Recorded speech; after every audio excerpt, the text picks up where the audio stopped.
the Grey Lady of Glamis Castle. The north wind slipped across the fields of Angus, spreading its icy breath through the ancient pines, and the mist sleeping over the grass.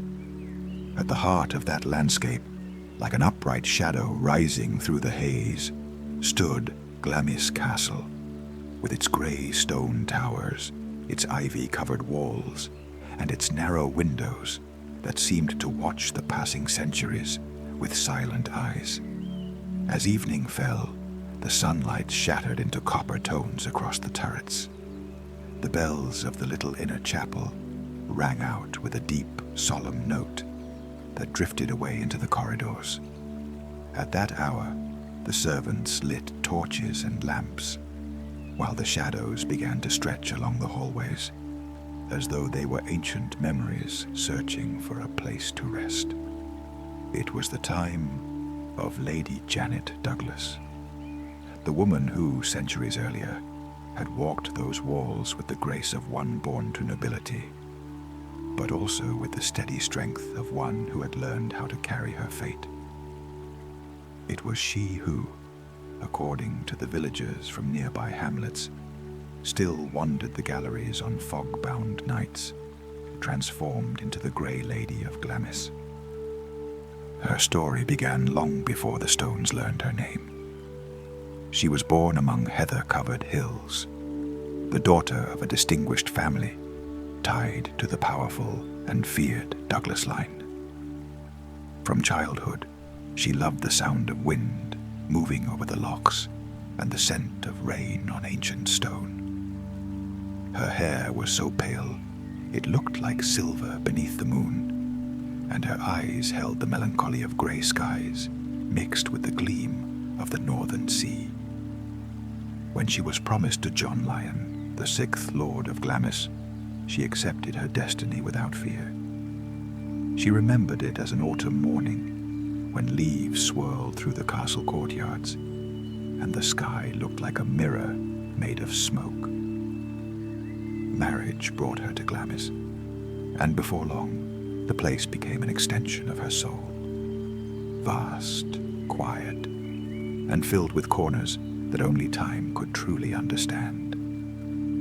Lady Janet walked through the gardens at dawn each morning. She loved feeling the dew on her fingers, hearing the nightingales in the hedges, and watching the mountains awaken in the distance, blurred by mist.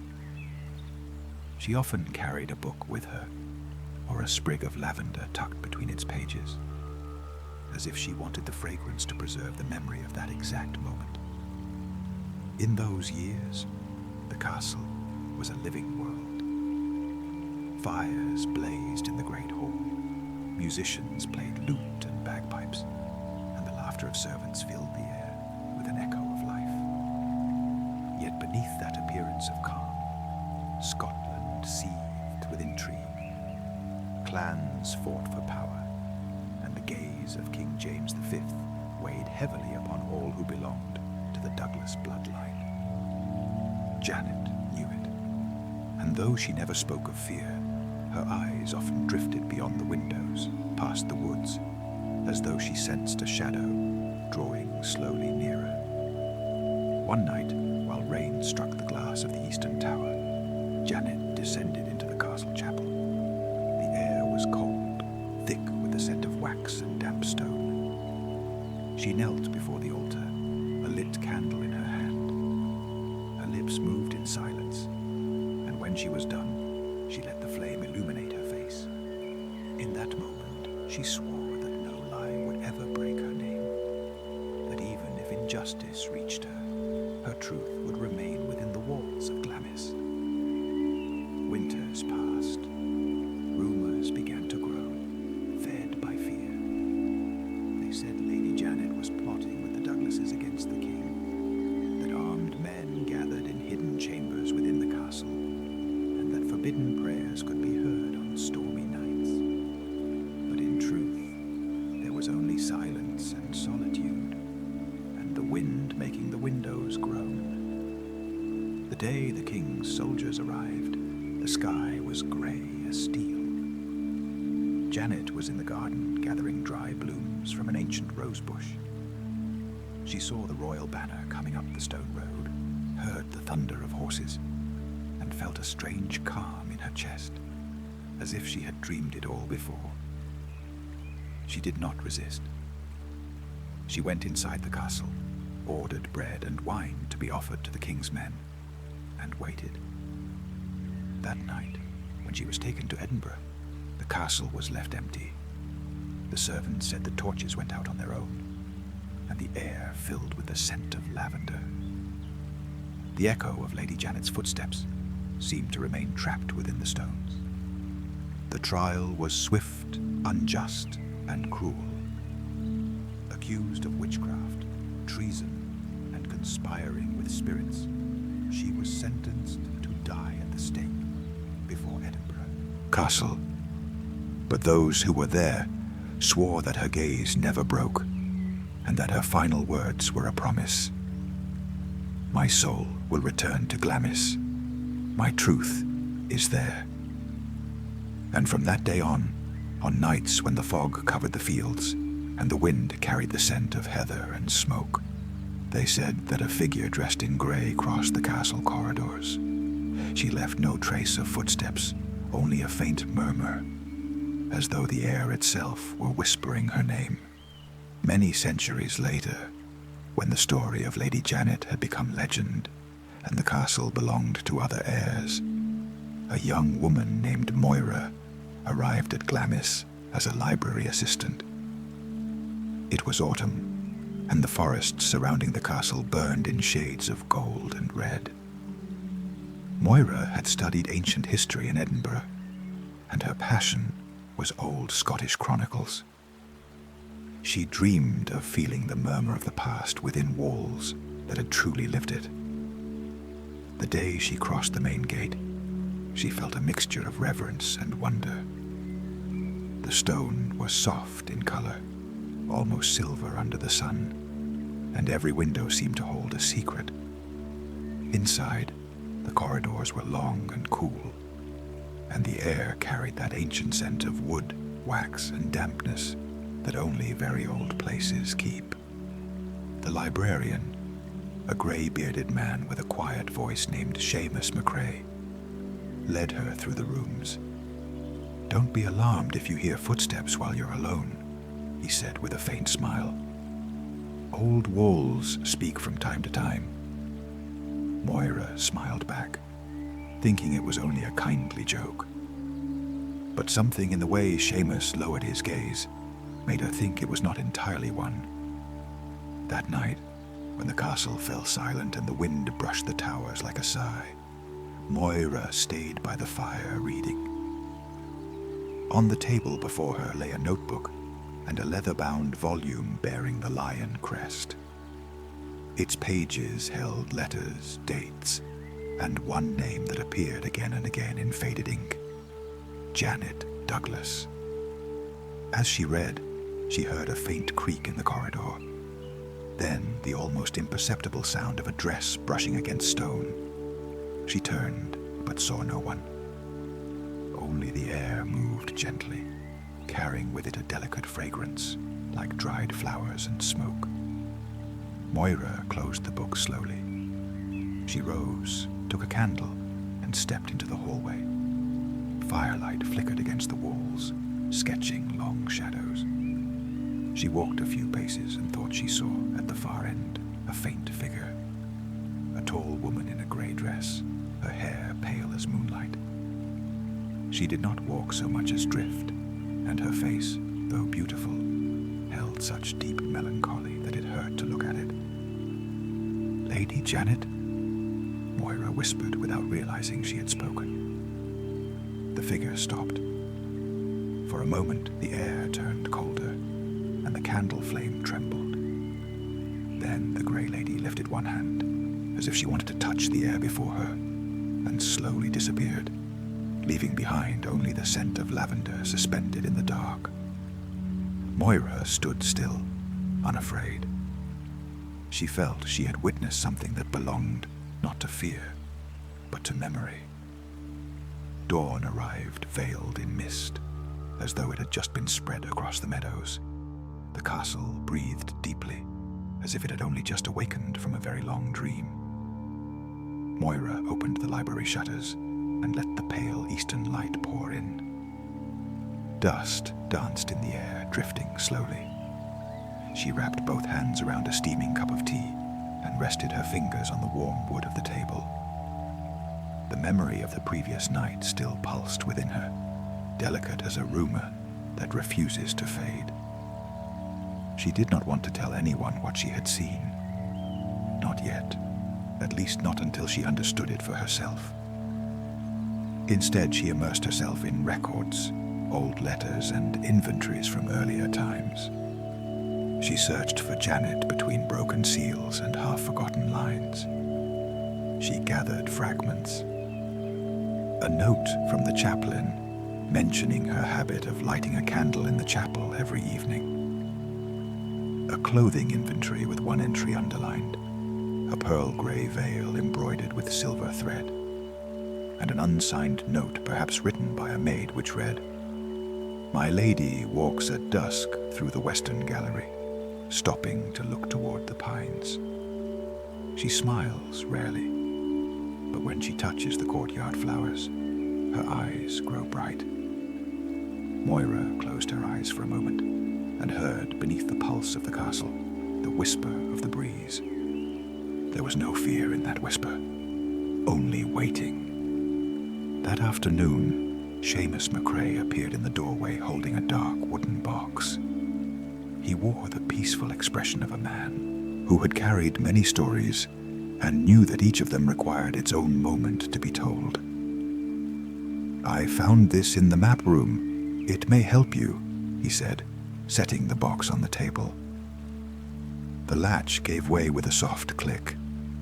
Inside was a bundle of old keys, a rosary of smooth wooden beads, and a small linen pouch tied with violet thread. Moira untied it. Inside were dried lavender petals and 3 seeds from a plant she did not recognize. "They say Lady Janet always kept lavender with her," Seamus murmured. "For calm, for remembrance. I don't know if it's true, but this castle has a way of giving signs of what we need to hear." Moira smiled without looking up. She touched the petals with her fingertips and felt a gentle warmth there. "Do you think she is still here?" she asked, almost casually. Seamus rested a hand on the back of a chair and drew a breath. "I think," he said, "there are stories that do not leave, and that some souls, when they know they have been misunderstood, return to the places where their names are still spoken with kindness. Here, at times, history and the present speak to one another, and it is wise to listen calmly." Night descended without hurry. The wind moved lightly through the leaves, as though they were sighing. Moira took the little lavender pouch to the chapel. She walked slowly, her breathing falling into step with the sound of her own footsteps. Inside, the scent of wax and damp stone wrapped around her at once. A candle waited on the altar. She lit it by tipping its wick toward an older flame. She did not say any memorized prayer. She simply set the pouch beside the candle and whispered, "If you are here, Lady Janet, I come with respect. I come to listen." The air grew cooler. The flame trembled lightly, as if someone had passed a hand over it without touching it. Moira felt an invisible brush against her skin, and a deep calm settled in her chest. There was no apparition, no figure, only the certainty that, in that place, a presence had heard her. She returned to the library at an untroubled pace. In the western corridor, broad tapestries hung from the walls, with scenes of forests and distant hunts. In one corner, the stone looked different, as if time itself had wanted to open a crack there, a mineral whisper. Moira lifted the candle closer. She studied it. The seam between two blocks cast a darker thread of shadow than the rest. A speck of dust broke loose and drifted down like a slow feather, and in that movement, she noticed the carving of a tiny deer near the baseboard, a mason's mark, or a sign left there on purpose. The next day, she spoke with Seamus.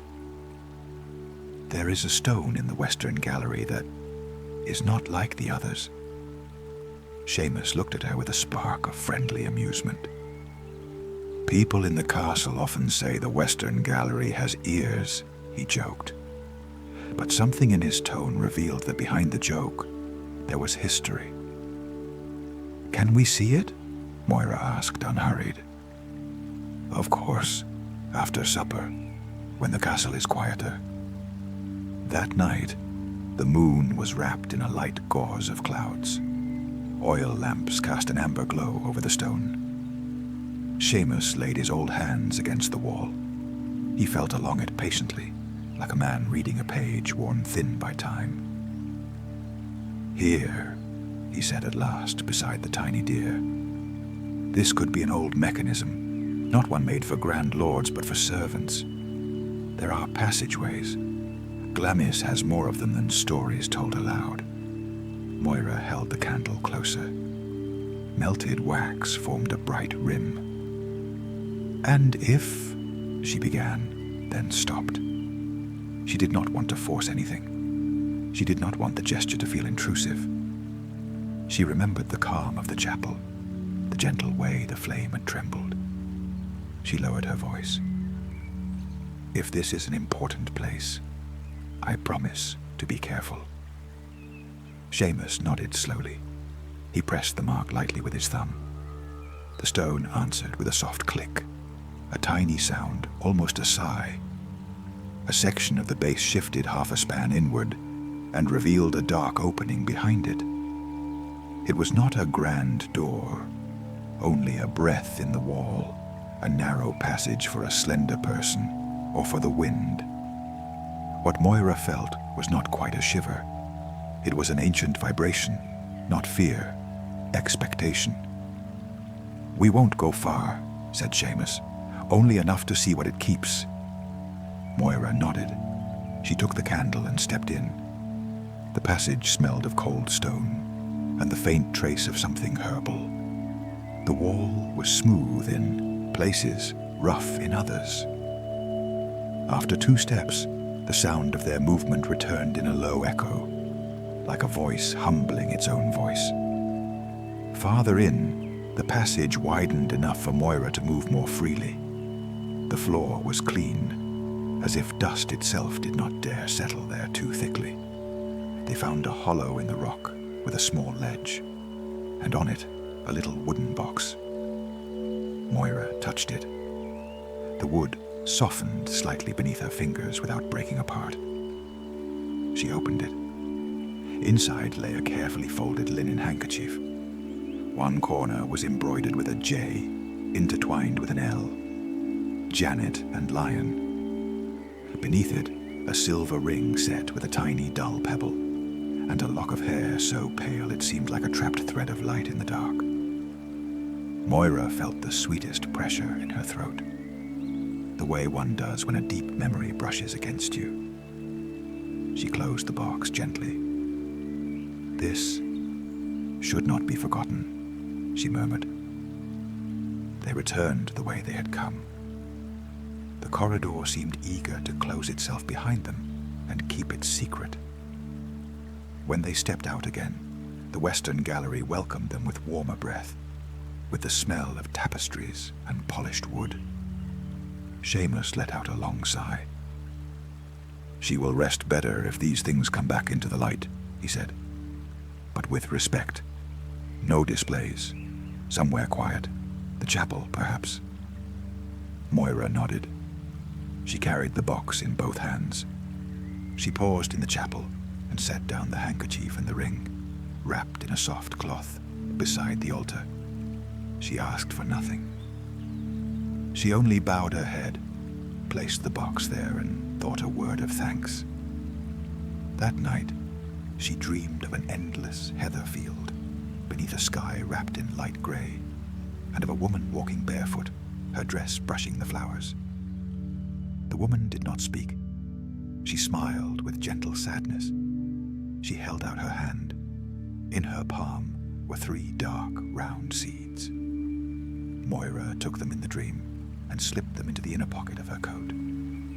When she woke, she remembered the lavender pouch and the 3 seeds.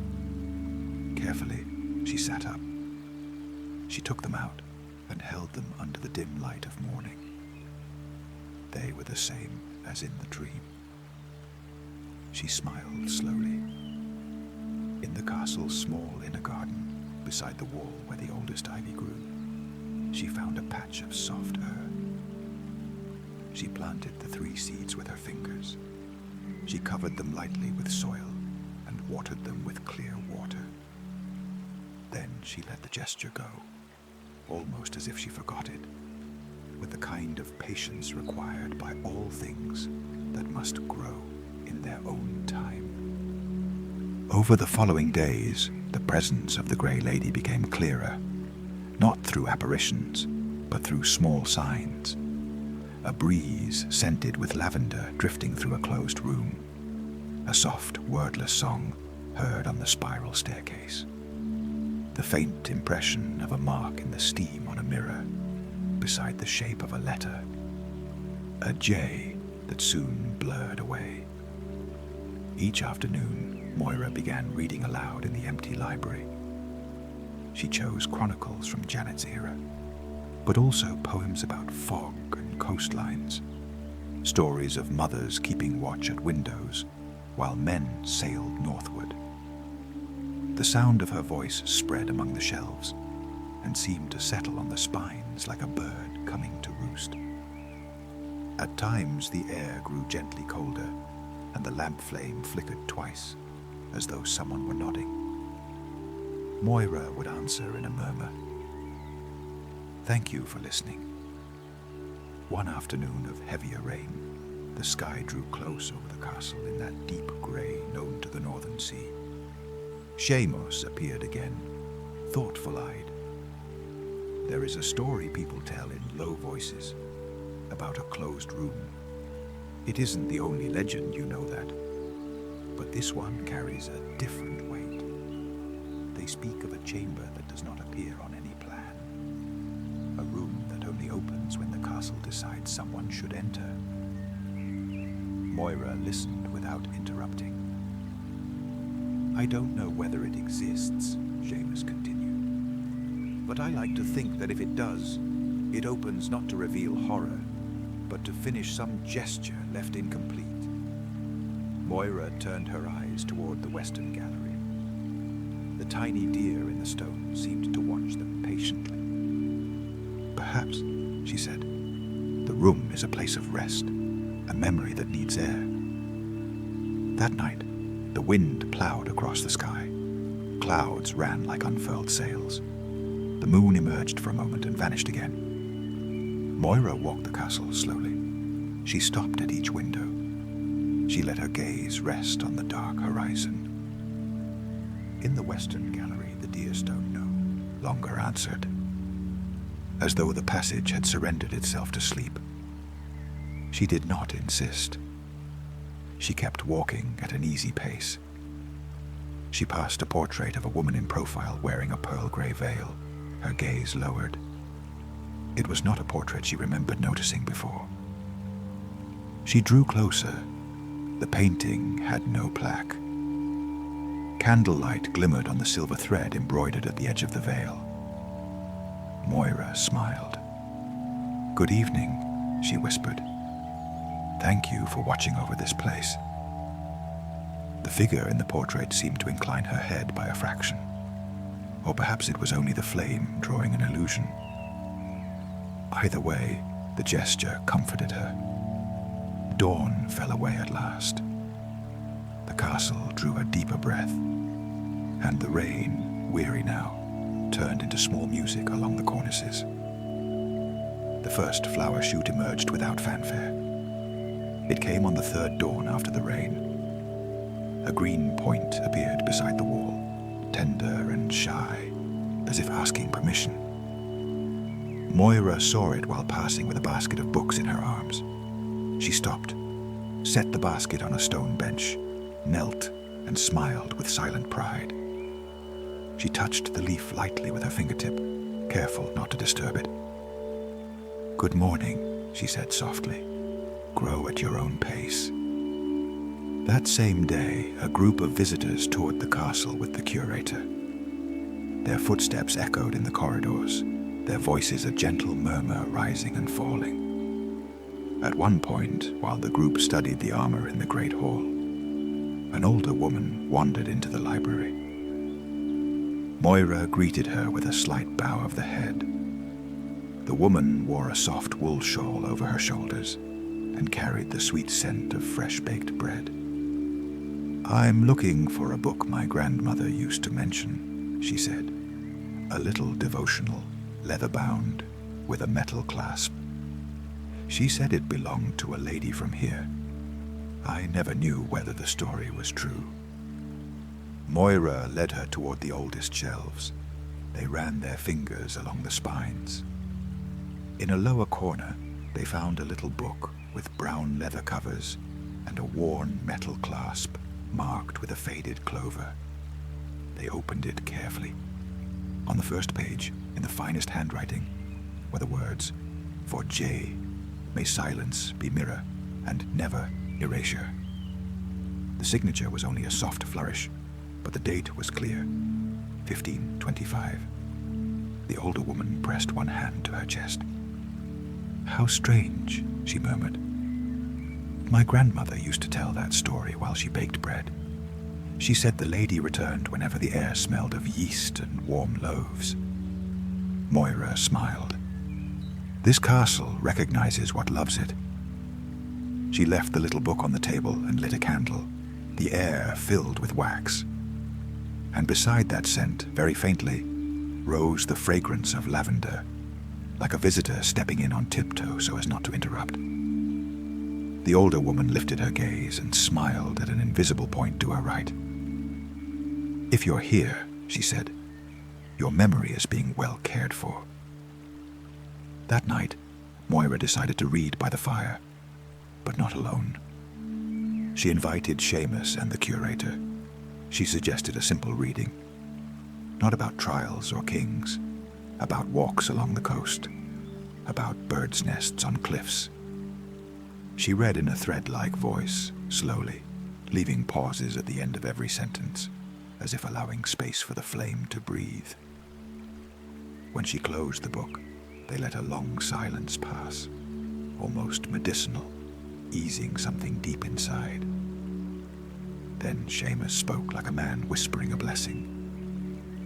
"If the Grey Lady is listening, I hope she knows that here we remember her with fairness." The flame leaned ever so slightly to the right. 3 times. The days lengthened gently. Without meaning to, Moira found herself following a path. She let the signs guide her. One morning in the northernmost gallery, she found a narrow window she had never noticed before. It looked onto a dense strip of forest where the pines stood so close. The wind must have passed through them like a fine thread. On that windowsill, someone had left, who knows how long ago, a grey feather tied with a strand of thread. It was no ordinary feather. It held a pale, almost pearly sheen that the sun drew out delicately. Moira knew, in the wordless way such things are known, that the feather was a sign, a quiet here. That afternoon, she took the feather to the chapel. She placed it beside the now empty wooden box, which held the handkerchief with the initials and the ring, inside a clean linen bag. The air there was cooler than in the rest of the castle, but not unkindly so. The coolness helped one think, helped one see more clearly. Moira began writing as well, not a book, a journal. In rounded handwriting, she recorded impressions. Today, the narrow window, feather, scents of lavender and damp firewood. On the spiral stair, 3 footsteps were heard. then silence. No fear, only companionship. She tied the notebook shut with a ribbon and slept well. One afternoon of shifting cloud and brightness, when the sun played at hiding behind two veils of sky, Moira decided to return to the deer passage. Not out of curiosity, but by instinct. The wall answered her touch with docility, as if the stone remembered her. Seamus went with her. This time, the air was warmer. The passage seemed to have absorbed the light in some soft, unseen but welcoming way. They walked to the hollow, where the little box had rested. Now, there was something else there. A small scroll, tied with a grey ribbon. Moira looked at Seamus. The old man inclined his head, inviting her to open it. The ribbon came loose like a released breath. The parchment crackled with a sound escaped from other centuries. There were only a few lines. In a graceful feminine hand it read, "If I return, let it not be in anger. Let it be for the garden. Plant 3 seeds, and let the mist do its work. Silence is also justice, if it is remembered with kindness." There was no signature. There did not need to be. Moira felt something inside her settle into order. A burden that was not hers found its place upon a shelf. When they came out of the passage, the castle seemed brighter, as though a curtain had been drawn back by half a handspan. The western gallery, always so attentive, was breathing honey-colored light. Moira went to the inner garden. The 3 plants now had new leaves, green as the edge of a wave at daybreak. One of them held a small bud, shyly purple. That night, as Moira climbed the spiral stair alone, she saw the grey lady halfway up. It was not a fright. It was like seeing a cloud shaped like memory. Janet paused on the stone step.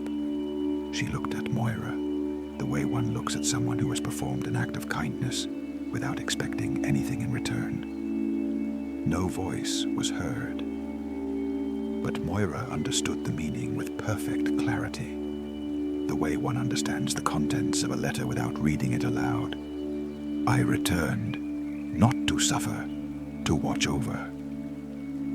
Moira bowed her head. She lowered her eyes for a second in respect. When she looked up again, Janet was gone. In her place, the air released a stronger fragrance of lavender, and a soft warmth touched Moira's forehead. She drew a deep breath. Leaning against the stone banister, she closed her eyes. The castle seemed to rock very gently, like a comfortable ship in a bay without waves. As the days passed, more small certainties gathered. In the great hall, at the hour when the midday sun crossed the high window and cast a rectangle of light upon the floor, white motes would sometimes shimmer with unusual intent, as if dancing for someone. In the corridor leading to the kitchen, chimney smoke would for a moment take on a paler tone, and the smell of freshly baked bread seemed to remember the hands of other women. At night, Moira began playing a simple melody on an old chapel harmonium. Long notes, slow and repeated, like very soft waves. Sometimes she improvised on the same turning phrase. The sound remained in the stone. The place seemed to like it. Seamus, sitting on a bench, listened with his eyes closed. The curator, when she could, joined them in silence. No one spoke much. There was no need. One Saturday, the neighboring village held a small market, and Moira went down to buy bread and bundles of flowers. The seller wrapped a bouquet of heather and lavender together in brown paper and linen string. When Moira entered the castle carrying the bouquet, the air in the western gallery seemed to brighten, as though it had recognized 2 old friends arriving hand in hand. She placed the bouquet in a humble, beautiful ceramic vase in the library. And there, beneath the window, a soft brightness formed and lasted until evening. That afternoon, while opening an old atlas, a folded sheet slipped free. It was a hand-drawn map of the castle. Not exact, but accurate in its proportions. And in one corner, in tiny script, a note: Chamber of the Mist. An arrow pointed to a place between the western gallery and the narrow stair leading up to the little tower. Moira felt that inward click that comes when a discovery and a premonition greet one another. "Seamus," she called softly, "I think the castle is trying to tell us something." They searched at dusk. They did not measure or mark with rulers. They let their steps guide them. In the stretch between the gallery and the stair, the stone looked just a shade paler. Not enough for anyone to notice, but to attentive eyes, yes. Moira laid her palm against it, as if offering a caress and asking, "May I?" The wall slowly returned a faint vibration, a soundless yes. The door, if that was what it was, did not swing open all at once. It did not move like the doors in ghost stories told to frighten children.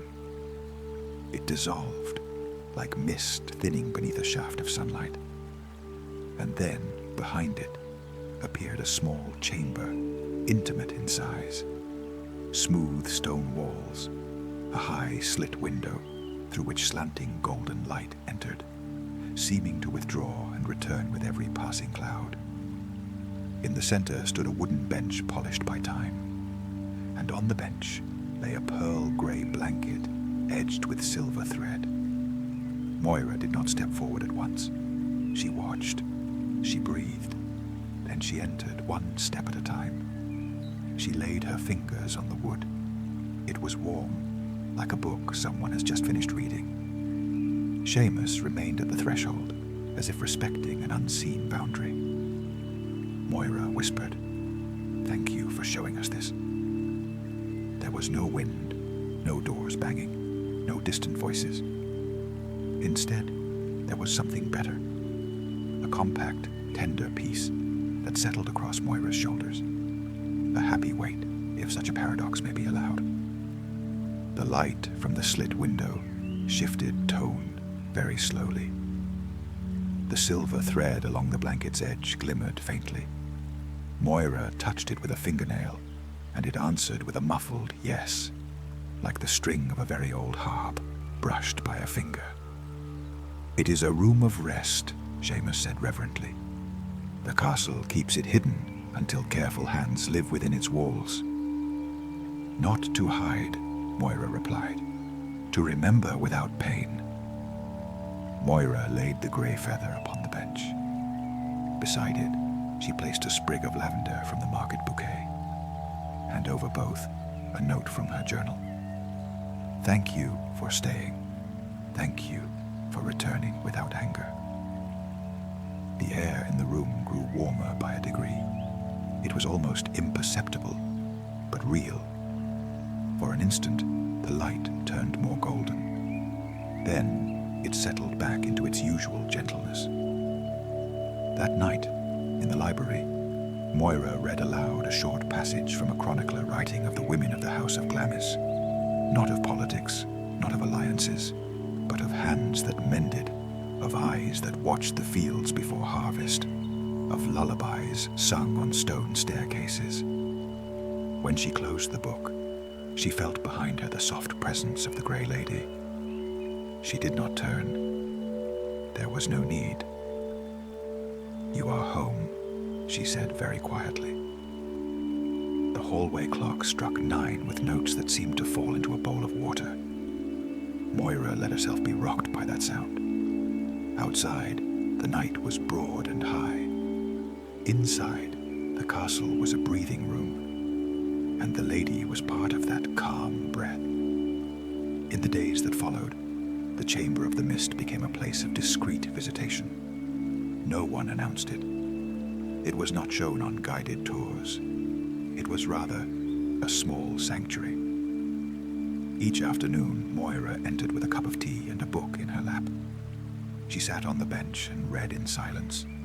or in a low voice, depending on her mood. She asked for nothing. She expected nothing. The chamber filled with her breathing, with the light cadence of turning pages. At times, a feeling of shelter would fall over one shoulder. At others, the scent of lavender would arrive like a tiny wave and recede again. The plants by the wall grew steadily. Soon there were many buds, and when they opened, they revealed not only their shy purple, but also a pale, almost silver stripe, as though a thread of moonlight had been sewn into the flower. Moira watched them fondly. Every morning she checked the dampness of the soil with her fingers. She spoke to them in telegraphic little phrases. "Cold day, you're sheltered here." One afternoon, when the sky had turned to lead and the wind whistled through the tower like a flute, a solitary visitor appeared at the castle. She wore a dark coat and a small hat. Her hands were nervous, though they calmed when she stepped through the main door. She said her name was Eilid. She had come, she explained, looking for the place where her great-grandmother had worked as a maid. She carried a folded letter written in sepia ink. Moira listened calmly. Eilid unfolded the letter across a table. The handwriting was clear. It said that her great-grandmother, named Myri, had once seen the grey lady at the little window of a small chamber, and that she had felt no fear, only an intense companionship, as though someone had watched over her on a winter night while she washed clothes and her fingers had gone numb. "My grandmother spoke of the lady often," Eilid said. "She said she doesn't frighten people. She remembers." Moira nodded. "That is how I feel her too." Without saying too much, she showed Eilid the inner garden and the new flowers. Eilid smiled in a way that seemed to loosen old knots. She stood looking at the leaves, as if listening to something that almost, but not quite, rose into words. At dusk, Moira led her to the Chamber of the Mist. The stone door answered in the same slow, gentle way. Eilid lifted both hands to her chest. "It's beautiful," she murmured. "It doesn't feel like a secret. It feels like a confidence." Moira stood beside her. "You may sit if you'd like." Eilid sat on the bench. From her coat, she took a small envelope. Inside was a scrap of cloth embroidered with a simple design, 2 flowers touching at their stems. "My great-grandmother used to stitch this whenever she was sad. She said it gave her peace." She placed it beside the feather and the dried sprig. The air in the room warmed another degree. A faint breeze moved through in a direction no window could have produced. Eilid let out a long breath. Her shoulders lowered. "Thank you," she said, looking beyond Moira toward the place where the golden light narrowed. "Thank you for looking after weary women." When Eilid left, she left something else behind. At the doorway, she touched the stone frame very lightly and whispered a phrase in Gaelic that her grandmother had taught her. She did not translate it. There was no need. That night in the chapel, the candles burned brighter. At times, gratitude has its own light. As the weeks passed, the story, without being spoken aloud, came to be understood among those who worked there. A cook would leave a piece of golden bread on a napkin before the stair window. A young maid with quick hands set a glass of clear water each morning at the foot of the portrait of the woman in the grey veil. Seamus tuned the harmonium a little and played not full songs, but stray notes that drifted away like silent birds. The castle returned each gesture with the restrained generosity of old stone. There came an afternoon of low clouds when the mist withdrew briefly. revealing the outline of the distant hills, then returned in one long movement, like a blanket being spread. That night, Moira knew she had to walk to the smallest tower. She climbed the step one by one, resting a hand on the cold banister, feeling her breathing accompany her in rhythm. At the top, beside a very narrow window, she found a sill with 2 iron frames. In one of them, someone long ago had carved 3 initials, J, D, and L. Moira ran a finger over them. The stone was smooth, polished by many silent caresses. The wind entered through the opening with a low murmur, not a whistle. It carried the damp scent of pine woods, the mineral note of wet walls, and in its thinnest layers, the perfume of the lavender now growing confidently in the garden below. Moira closed her eyes. She let the wind comb through her hair. Behind her, she felt the light presence of the lady. She did not want to disturb the stillness with words. She remained there a while, breathing. Then she went back down with cat-like steps, making no sound. The lady began then to reveal herself in other ways. In the library, during the quietest afternoons, there seemed to be a silhouette leaning in the doorway, as if listening to the readings. In the kitchen, a wooden ladle left at the edge of a surface no longer fell, as though an invisible hand balanced its weight. In the chapel, from time to time, the bell cord moved just enough to sound a tiny note, barely audible, enough to place the watchfulness where it belonged. I am here. One night, the sky released a storm without violence, with steady, patient rain. The sound was like weaving, thread falling over thread upon the roof. Moira held in her hands a letter she had found that morning inside an account book. It was brief, and according to the date, it had been written only a few days before the trial. It read, "If we do not meet again, let my name be spoken beside light, not beside resentment. Keep the garden, Janet." The ink had run slightly, as though there had been tears or rain upon the page, but the meaning was crystal clear. Moira carried the letter to the chamber of the mist. She slipped it beneath the blanket, as if protecting it from a cold that no longer existed. She sat down. She did not read. She closed her eyes. She gave herself over to breathing with the sound of the rain. And the rain taught her a deeper rhythm, a quieter patience. Then, when she opened her eyes, she saw her, not as a grotesque apparition, as the natural form of the place. The grey lady stood on the far side of the room. Her dress was a soft grey, falling in a way that seemed to absorb the light and return it as calm.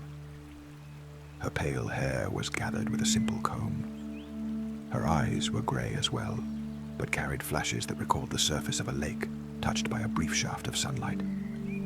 She did not speak aloud. She smiled, and that smile, without denying the sorrow of the past, still said clearly, "Thank you for giving rest to my name." Moira lowered her gaze in respect. She did not want to break the covenant of silence. She raised one hand slightly in greeting. The lady inclined her head, unhurried. Then she faded, just as air warms above a candle flame. That night, the lavender in the garden opened 3 flowers at once. Their small spikes perfumed the adjoining corridor. The curator found them the next morning and smiled as if hearing a secret she had half known since childhood. Then came a day of school visits. Children in rubber boots and bright coats. Their voices, lively though they were, did not disturb the calm of the castle. Quite the opposite. They filled it with a cheerful pulse, with footsteps that demanded nothing, with questions that sometimes remain unanswered, because the best answer is to listen. One of the children, dark-haired and curious-eyed, stood alone before the portrait of the woman in the grey veil. "Who is she?" he asked Moira. "Someone who cared for this place in her own way," Moira replied, "and still does." The boy nodded very seriously.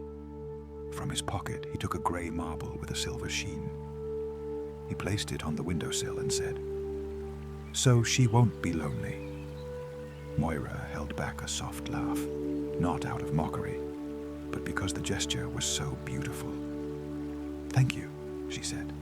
"She will appreciate it."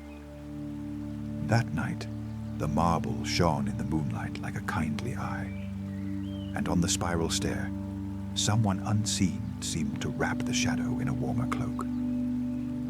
The deepest visible change, however, was not in the small things. It was in Moira.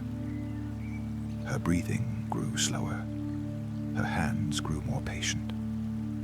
She began moving through the castle, as though she had always belonged to its rhythm, as though her body had learned a language of stone and mist and silence.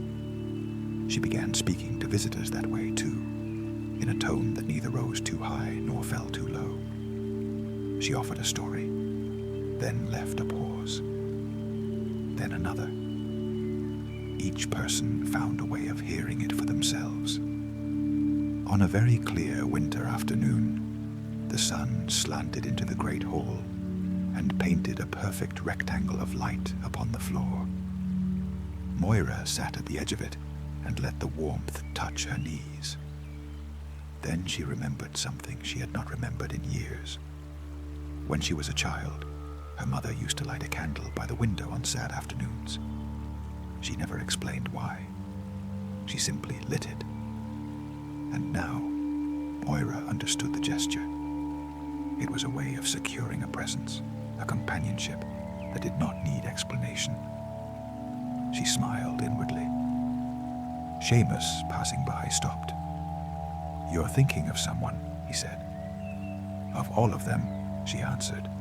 And as she said it, she knew she meant her mother, the women of the castle, the Lady Eilid, and her great-grandmother Mary, the curator, the oldest among them, and those still to come. That night, Moira decided to write one final note for the Chamber of the Mist. Not a goodbye, a long thank you. She wrote, "Your name is safe here, so is your garden. The lavender is growing." She folded the note and tucked it beneath the edge of the blanket. She remained there a while with her eyes closed. She heard a nearly inaudible sound, like a strand of wool being pulled taut, and then released. A small adjustment. One final stitch that does not tighten, only closes. And in that stitch, the lady came to rest behind her shoulder, warm as the rim of a teacup. Nothing more was needed. With the arrival of spring, the fields of Angus lit up with new greens that seemed to reinvent the world. The lowest heather began to emerge timidly, while birds tried out songs with light caught in their beaks. The castle looked less severe, not because its stones had softened, but because the air around it carried the tone of a house with its hearth lit. The lavender in the inner garden was no longer just 3 plants. It had multiplied in little shoots at the base, as if the earth had decided to widen its embrace. Moira, who at first had planned to stay only a few months, felt no hurry to leave. She woke early, opened the shutters, and breathed that first air where dew and promise can both fit.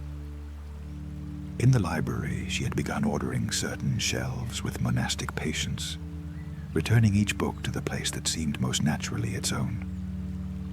From time to time, the castle gave her something back in return. A letter, a feather, a map. It was a delicate exchange. One night, when the sky held that forgiven softness that comes after fine rain, Moira heard a melody in the chapel that did not come from the harmonium. It was almost a song without notes, scarcely more than a recitation in Old Gaelic. She could not understand the words, but she understood the intention. A blessing for the hands that work in silence. Moira sat on the nearest bench and closed her eyes. The song moved through her like a warm current. When she opened them again, she saw the candlelight shifting with greater tenderness, as though the flame itself were singing in its own way. Soon afterward, a foreign visitor, a professor of history, asked permission to consult certain period records. He arrived with great courtesy, a gentle accent, and sincere curiosity. Upon entering the library, he removed his hat as if crossing the threshold of a church. Moira offered him the books, explaining in a calm voice that they were delicate documents. The professor worked in silence for hours.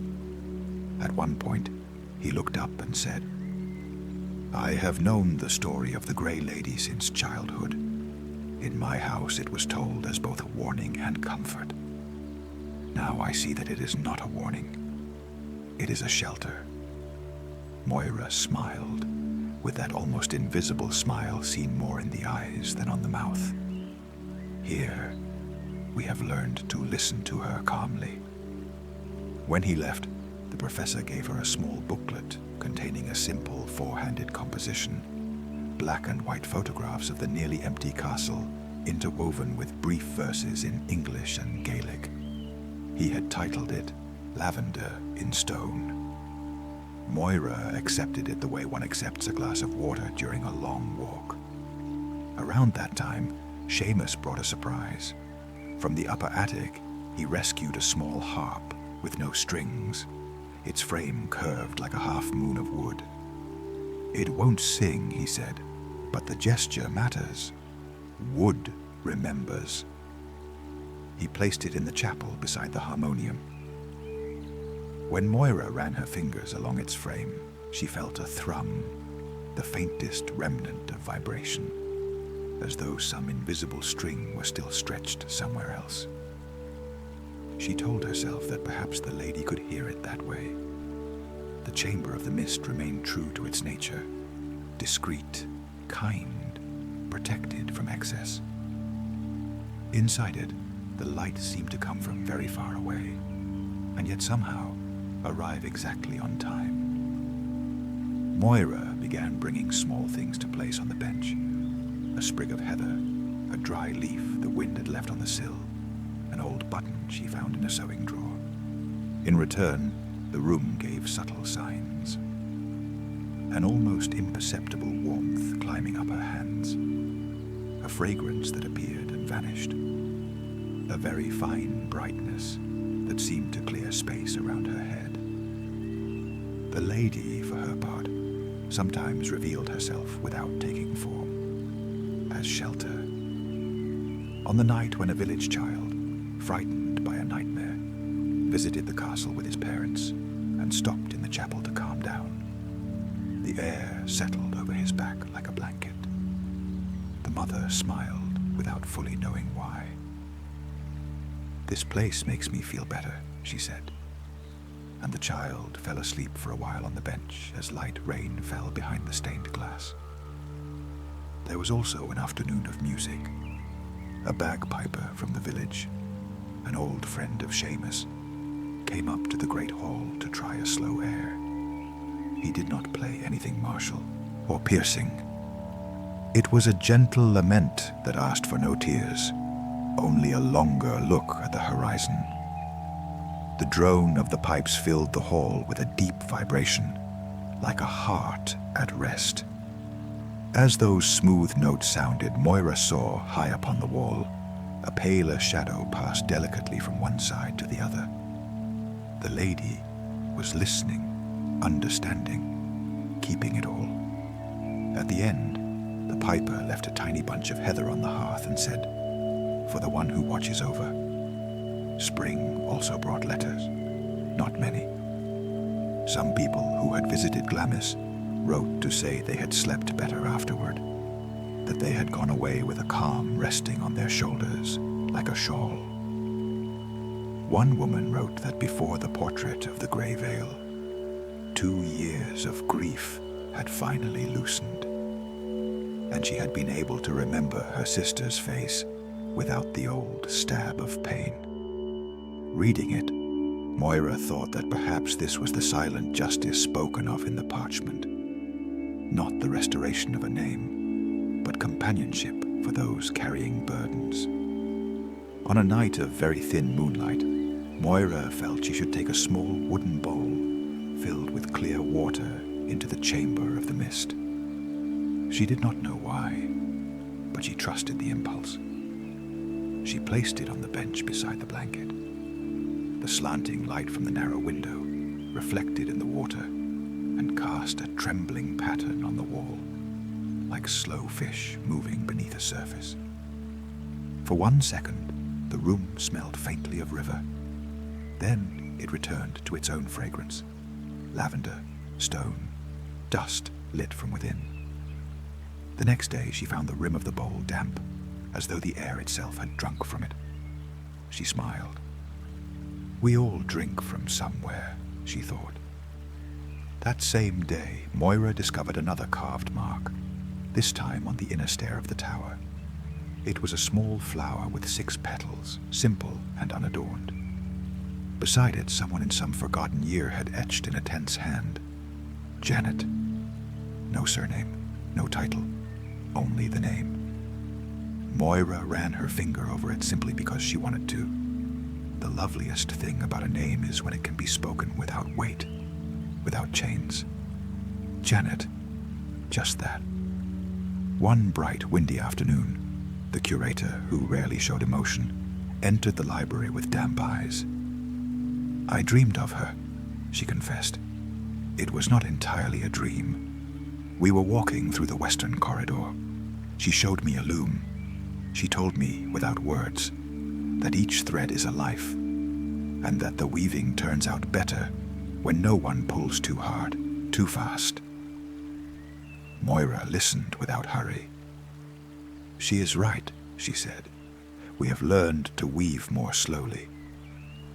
Summer came with its long light, the kind that does not ask for the lamps to be lit until late. In those evenings, Moira and Seamus would carry chairs into the inner courtyard and let the warm air tell a different kind of story. Swifts flew high above like little arrows, crying out their joy. The lavender was in full bloom. Passing the edge of a hand over the spikes released fragrance, the way slicing bread releases warmth. At times, the castle seemed to smile in its own stillness.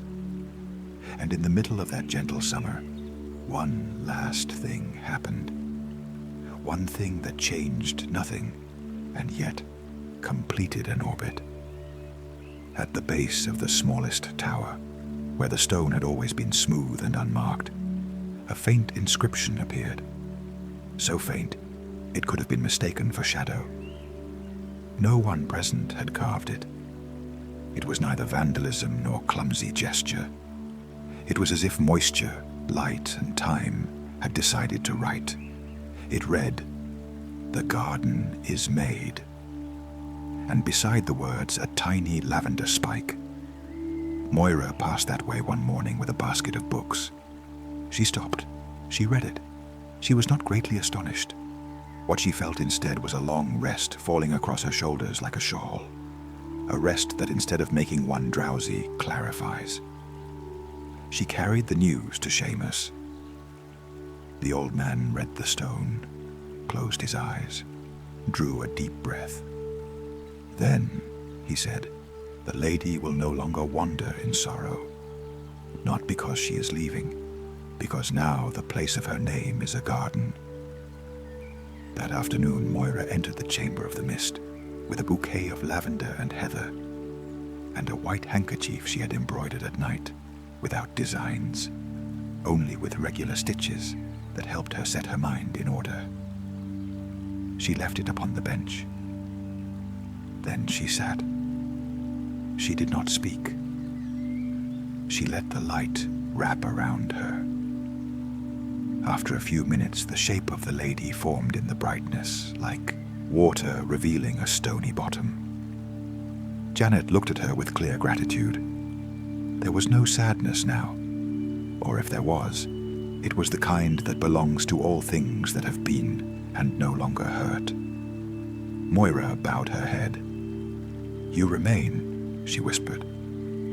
The lady understood the value of that verb, a remaining that does not bind, a remaining that cares. When Moira stepped out, the corridor held the color of honey at rest. The wind slipped unhurriedly through the pines and brought, from somewhere high above, a single note of bagpipe that lasted exactly as long as it should. Moira's footsteps were like a song she had always known, and the castle, quiet and still, knew that song as well. From then on, whenever someone arrived carrying a weary sorrow, Glamis received them with its learned gentleness, sometimes with a breeze, sometimes with a fragrance, sometimes with the faint shadow of a woman in grey at the corner of a stair. No shocks, no screams, only that ancient and wise way of saying, "You are home, and if you are not, rest here for a while." The Grey Lady, Lady Janet, found in that gathering of things, lavender, rooms, blankets, tiny inscriptions, hands that come to rest without demanding anything, the shelter that had been denied her in life. Not oblivion, a carefully ordered place in memory. In the end, what saves us always takes the form of some simple act of care. And so, among the patient mists of Angus, Glamis Castle remained standing. The stars above watched it without hurry. From time to time, the wind seemed to bring them down against the skin of the stone, as if to remind it that even motionless things still breathe.